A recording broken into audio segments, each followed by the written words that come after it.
I recently read a book and it taught me a lot of things about social media and how to use them. The name of the book is Social Media ROI, Managing and Measuring Social Media Efforts in Your Organization. This is a book written by Olivier Blanchard, which was originally published in 2011. This book has completely changed my perception of how I see the social media now. Today, in this video, I'm going to share 6 valuable lessons that I learned from this book, which you can also apply to your life and business. Without any delay, let's dive into these 6 lessons. Lesson 1. Align your social media to business goals. Imagine you own a small bakery, and you've decided to create social media accounts on platforms like Facebook, Twitter, and Instagram. You might think, great, I'm on social media now. But hold on, is simply being there enough? Not really. Let's say you haven't set any specific goals for your social media presence. Sure, you might get a few likes or comments here and there, but what's the purpose behind it all for your bakery? To truly make the most of your social media presence, you need to define your goals. Are you looking to increase brand awareness, drive more foot traffic to your bakery, boost online sales, engage with your local community? Once you have a clear understanding of what you want to achieve, you can tailor your social media strategy accordingly. For example, if your goal is to drive more foot traffic to your bakery, you might focus on posting enticing photos of your freshly baked goods, sharing special promotions or discounts exclusively for your social media followers, and encouraging customers to visit your store in person. On the other hand, if your aim is to boost online sales, you might prioritize showcasing your products available for delivery or pickup, providing convenient ordering options through your social media channels, and actively engaging with customers who inquire about your offerings online. By setting specific goals for your bakery's social media presence, you can better measure your success and ensure that your efforts are aligned with your overall business objectives. So, before you dive headfirst into the world of social media, take some time to think about what you hope to achieve and let that guide your strategy moving forward. Lesson 2. Learn to measure the performance of your social media programs. To ensure your social media strategy is effective, you must establish methods to determine if it's achieving your goals. Otherwise, you won't know if it's working or not, no matter how much effort you've put into it. So, here's the 3 ways to measure the performance of your social media program. The first way is that you should find a tool or software to measure your social media campaign. When you run a social media campaign, there should be a way to measure its effectiveness. And without a doubt, a good tool that gives various metrics will come in handy. But before selecting the software, we should first think about what the company wants to measure. For example, if you want to measure the engagement, then you should look for a tool that provides the data of likes, shares, comments, and other interactions with your content. If you want to measure the conversions, such as signups, purchases, and downloads, you should look for the tool that provides data of people who clicked on a link in your tweet or Facebook or Insta posts. Similarly, if you want to measure characteristics of your online audiences such as age, gender, location, and interests, you might use analytics tools provided by social media platforms. The idea here is that you should first have the list of everything that you want to measure. Once you have this list, you can go online, and there are a lot of software tools that can provide you these metrics. Find out if these tools provide you the required metrics or not. Test them and make sure that it's easy and reliable before making a purchase. The second way to measure the performance of your social media programs is through KPI, that is, Key Performance Indicator. When we talk about measuring how well something is doing, we often mention a term called Key Performance Indicator, or KPI. These indicators show us if a campaign or program is hitting its target. But be careful that not every data can be counted as KPI. Your KPI of the campaign will be according to the goals of the campaign. Suppose you want to run a social media campaign with an objective to sell more red tires.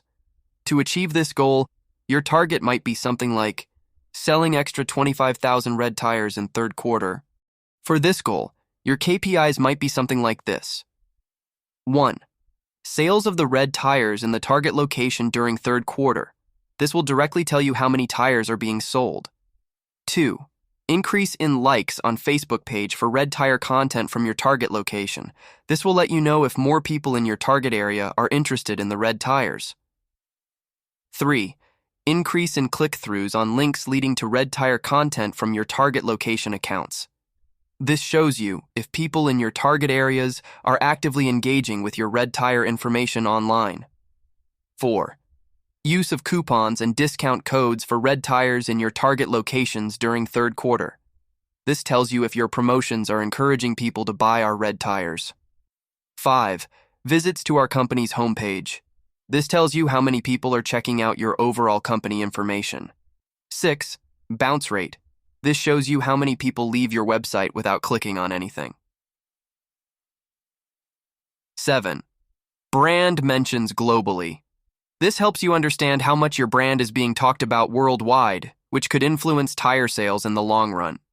The third way to measure the performance of your social media programs is implementing FRY. Frequency, reach, and yield. Let's understand these terms. Let's assume that your company fully depends on the sales of the product, and you want to increase the sales. How can you increase the sales? There are 3 basic ways to increase the sales. Number 1, get existing customers to buy the product more often. This is called frequency. Number 2, acquire new customers. This is reach. Number 3, get existing customers to spend more with you every time they buy something. This is yield. You can use frequency, reach, and yield strategy to increase your sales. So, how can you use frequency to increase the sales? The company's frequency strategy can be summed up in one simple question.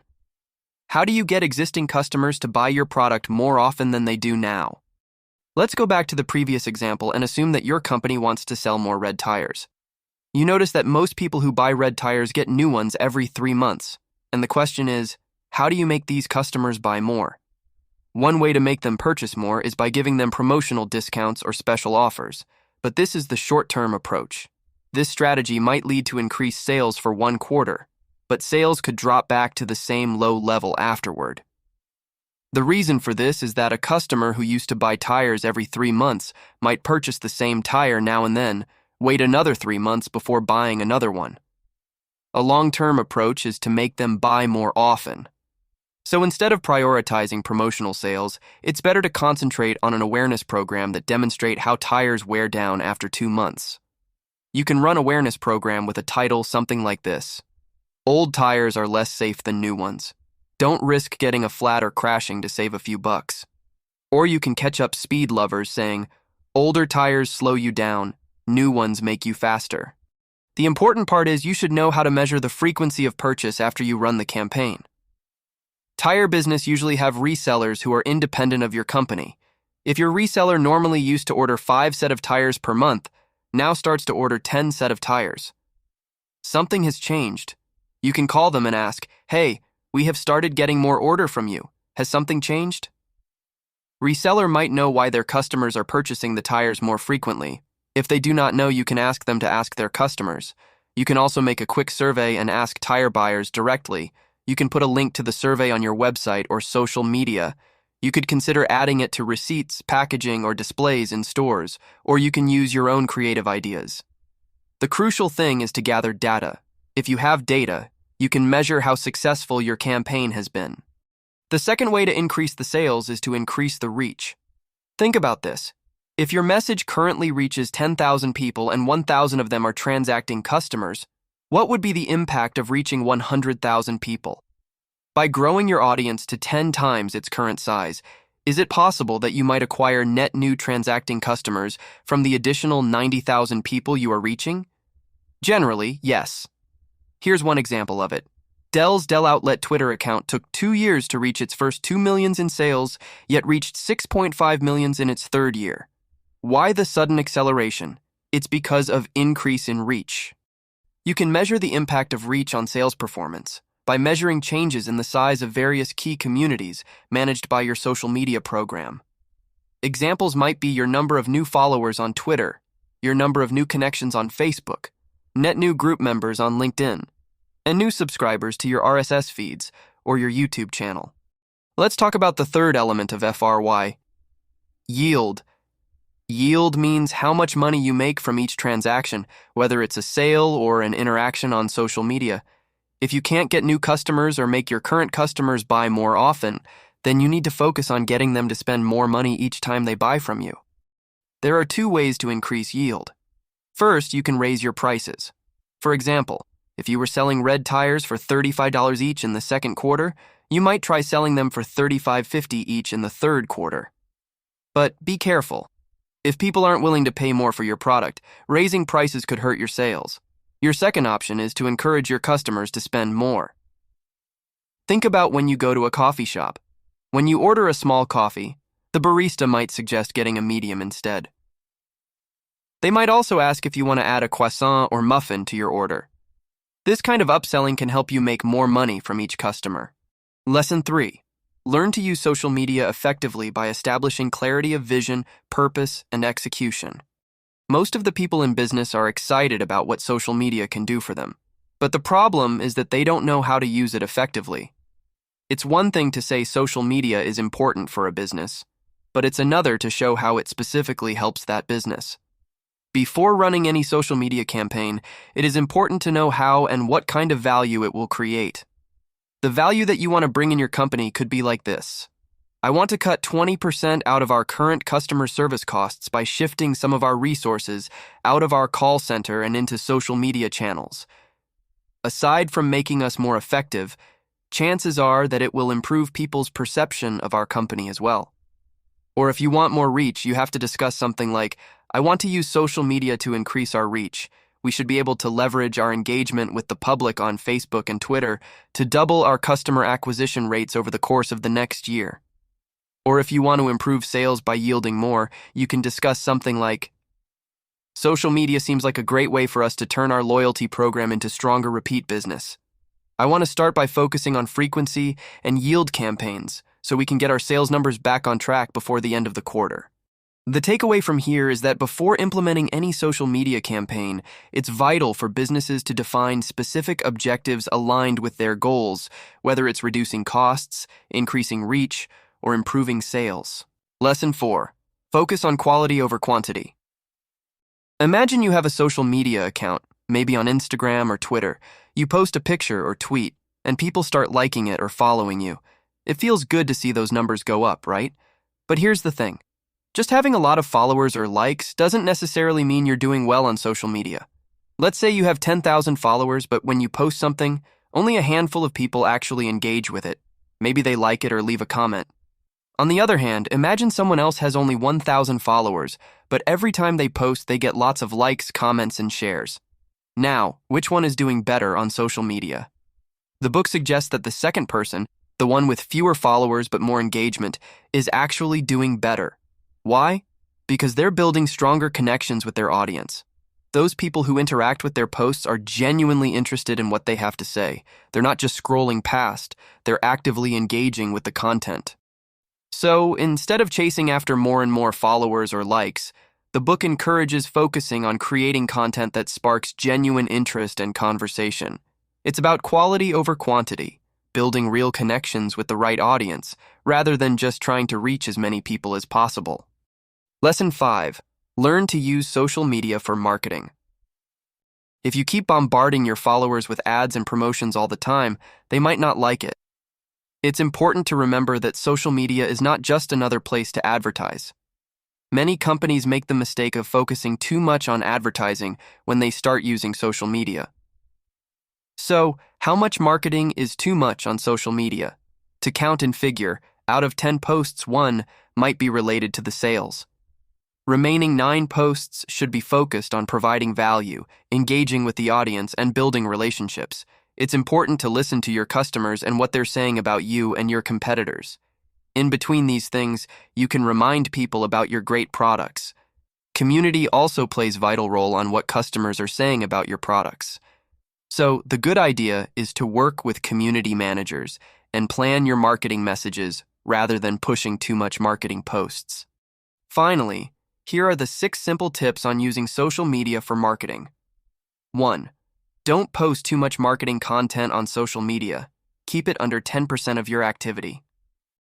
If you are making 10 posts, make sure only one of those posts directly promotes your products or services, while the rest provide value, engage with your audience, or share relevant content. 2. Listen more than you speak on social media. It's a valuable channel for gathering market intelligence. Let's go and take the example of the bakery shop again. Instead of just posting about your latest pastry offerings all the time, take some time to listen to what your customers are saying. You might notice that many of them are requesting gluten-free options or expressing interest in vegan treats. So, in response to these voices, you could start offering gluten-free or vegan pastries. If you listen your customers, it will help you to increase your sales. 3. Engage with new communities, not just existing customers, to attract new followers. To explain this, let's assume that you are running a local bookstore. Instead of only interacting with your current customers online, you could engage with book clubs, literary groups, or local libraries on social media. This will give you more reach, which can result into more sales. 4. Stand out by being nicer, friendlier, and more helpful than your competitors on social media. Simply be friendly. There is no cost in being friendly with customers. 5. Understand the role of social media in marketing. It's not just about advertising. Let's understand this, assuming that you have a clothing business. Instead of only focusing on clothing ads, you could also share behind-the-scenes glimpses of your design process, or engage with customers through interactive polls and Q&A sessions, or you can showcase happy customers along with your product.